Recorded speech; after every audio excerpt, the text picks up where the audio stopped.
যে কোনো নির্বাচনের আগে অবশ্যই দুটি কাজ সম্পন্ন করতে হবে। একটি হচ্ছে খুনিদের বিচার, এ বিচার দৃশ্যমান হতে হবে। আরেকটি হচ্ছে প্রয়োজনীয় সংস্কার। এই দুইটা ছাড়া বাংলাদেশের জনগণ কোনো নির্বাচন মেনে নেবে না। প্রধান উপদেষ্টা বারবার তিনি ঘোষণা দিয়েছেন এবারের ডিসেম্বর থেকে আগামী বছরের জুনের মধ্যে ইলেকশন হবে। আমরা প্রধান উপদেষ্টাকে বিনয়ের সাথে বলবো, আমরা ইলেকশন চাই, আমরা সুষ্ঠু নির্বাচন চাই। আর আমরা চুরি চামারি, কালো টাকার পেশি শক্তির প্রভাব যুক্ত নির্বাচন দেখতে চাই না। এই জন্য নির্বাচনের জন্য অবশ্যই সমতল মাঠ তৈরি করতে হবে। এই দায়িত্ব পালনে আপনারা আমাদের যত ধরনের সহযোগিতা চাইবেন, সকল সহযোগিতা দেওয়ার জন্য আমরা প্রস্তুত রয়েছি। কিন্তু বিচার আর সংস্কার এই দুটো করে অবশ্যই নির্বাচনের পরিবেশ নিশ্চিত করতে হবে। টানা 15 দিন আমরা জনগণের পাশে ছিলাম।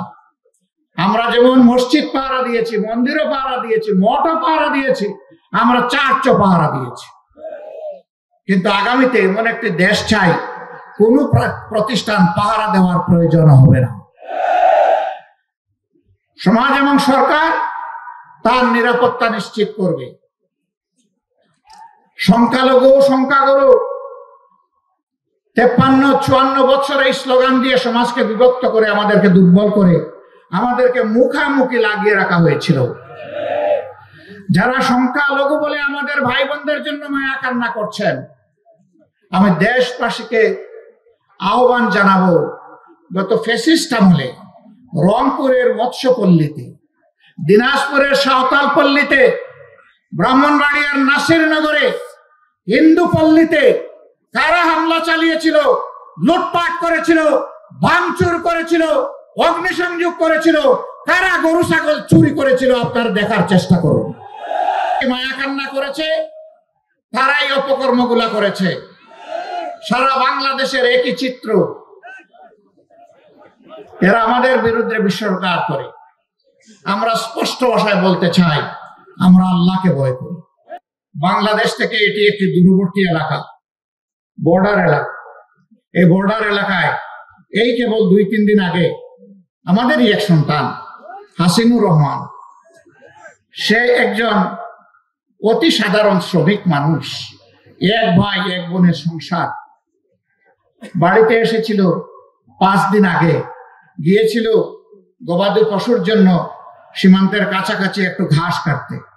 সেখানে বুকের উপর পা রেখে ঠান্ডা মাথায় গুলি করে তাকে খুন করা হয়েছে। খুন করে তার লাশটি টেনে হেসড়ে ওপারে নিয়ে যাওয়া হয়েছে। আমি জিজ্ঞাসা করি, সে কি মানুষ ছিল না? যারা হত্যা করেছে ওরা কি মানুষ নয়? কিভাবে ঠান্ডা মাথায় তাহলে একটি মানুষকে তারা সীমান্ত পেরিয়ে এখানে এসে হত্যা করতে পারে? এটি তো একটি স্বাধীন দেশ। আমাদের বিজিবি যারা আছে তারা কি ওই পারে গিয়ে এগুলা করে? কারণ আমরা তাদের স্বাধীনতায় বিশ্বাস করি এবং তাদেরকে সম্মান দেখাই। সেই সম্মানটুকু বাংলাদেশের জনগণের পাওয়ার অধিকার আছে। আমরা 53 বছর পাইনি, আমাদেরকে দাবিয়ে রাখা হয়েছে। আধিপত্যবাদের কালো ছায়া আমাদের ঘাড়ের উপরে ছিল, আমরা এর ছায়া আর দেখতে চাই না। ইন্ডিয়া আমাদের প্রতিবেশী দেশ, তাদের সাথে আমরা সম্প্রীতি এবং পারস্পরিক শ্রদ্ধা ও সমতার ভিত্তিতে আমরা প্রতিবেশী হিসেবে এখানে বসবাস করতে চাই। আমরা ভালো থাকলে তারা ভালো থাকবেন, আমাদের ভালো কেড়ে নিলে তারাও ভালো থাকবেন কিনা তাদেরকে চিন্তা করতে হবে। আমরা দেখতে চাই আমরা উভয়ে ভালো থাকব। সেই পরিবেশ ইন্ডিয়াকেই নিশ্চিত করতে হবে। আমাদের ন্যায্য অধিকারগুলো দিতে হবে। তিস্তার কারণে প্রতি বছর উত্তর জনপদের মানুষ বর্ষা মৌসুম আসলেই আতঙ্কে থাকে, কি হবে আজ আমাদের কপালে। তিস্তা পাড়ের অনেক মানুষ ভালো করে একটা ঘর বাড়িও তৈরি করে না, কারণ জানে বন্যার স্রোত তা তিস্তাতে ভাসিয়ে আমাদেরকে নিয়ে যাবে। এই দুঃখ মুছে যাক আমরা চাই। এই জন্যে তিস্তা মহাপরিকল্পনা কোন ধরনের চোখ রাঙানো তোয়াক্কা না করে, গড়িমাসি না করে অবিলম্বে তা বাস্তবায়ন করতে হবে। এই অবস্থা আজ থেকে 1 বছর আগে ছিল না, গত 15-16 বছর ছিল না। জনগণের মুখের ভাষা কেড়ে নেওয়া হয়েছিল, জনগণের বাঁচার অধিকার কেড়ে নেওয়া হয়েছিল, জনগণের কর্মসংস্থানের অধিকার কেড়ে নেওয়া হয়েছিল, জনগণের ইজ্জত আবরু কেড়ে নেওয়া হয়েছিল। বাংলাদেশকে একটি জীবন্ত কারাগারে পরিণত করা হয়েছিল। ভিতরের কারাগার থেকে বাইরের কারাগার ছিল আরো দুঃসহ। ভিতরের কারাগারে অন্তত নতুন করে মামলা দেওয়ার সুযোগ ছিল না। বাইরের কারাগারে থাকলেই প্রতিনিয়ত বিরোধী দলীয় নেতা কর্মী, আলিম উলামা, বিভিন্ন সম্প্রদায় ধর্মের লোকের বিরুদ্ধে অব্যাহত মামলা দেওয়া হয়েছে।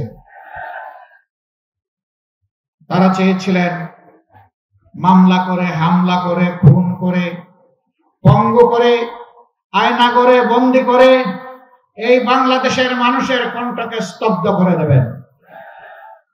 কিন্তু ইতিহাস কি বলে? ইতিহাস বলে এইভাবে মানুষকে দাবিয়ে রাখা যায় না। তারা বাংলাদেশের বিপ্লবী জনগণকেও দাবিয়ে রাখতে পারেননি। 15.5 বছরের ধারাবাহিক আন্দোলন, ত্যাগ এবং কোরবানি সবকিছুর শেষ প্রান্তে দাঁড়িয়ে আমাদের যুব সমাজের নেতৃত্বে তারা গদি ছাড়তেই শুধু বাধ্য হননি, তারা দেশ ছাড়ে পালিয়ে গেছে। আমরা বলি এদেশের সত্যিকারের নাগরিক যারা, তারা কখনোই দেশ থেকে পালানোর চিন্তা করে না। যারা দেশকে ভালোবাসে তারা দেশ ছেড়ে পালায় না। যারা দেশকে ভালোবাসে কানাডা, মালয়েশিয়ায় তারা বেগমপাড়া গড়ে তুলে না। যারা দেশকে ভালোবাসে দেশের টাকা চুরি করে বিদেশে পাচার করে। যারা দেশকে ভালোবাসে জনগণের ট্যাক্সের টাকায় কিনা অস্ত্র আর গুলি জনগণের বুকে তাক করে না। তারা সবই করেছে। তারা চেয়েছিলেন অতীতের ফ্যাসিস্টের শিরোমণি ফেরাউনের মতো এই দেশকে নিয়ন্ত্রণ করতে। আল্লাহ যেভাবে ফেরাউনদের অতীতে বিদায় দিয়েছেন, এদেশেও ফেসিবাদের ধারক বাহক যারা ছিল তারা অপমানজনকভাবে বিদায় নিয়েছে। এমনকি যাওয়ার সময় নিজের সহকর্মীদেরকেও বলে যেতে পারেনি যে আমি অমুক জায়গায় চলে যাচ্ছি। তারা আক্ষেপ করে বলেছে এমন একটি দল করলাম, নিরাপদে তিনি চলে গেলেন, কিন্তু আমাদের কি হবে তা বলে গেলেন না।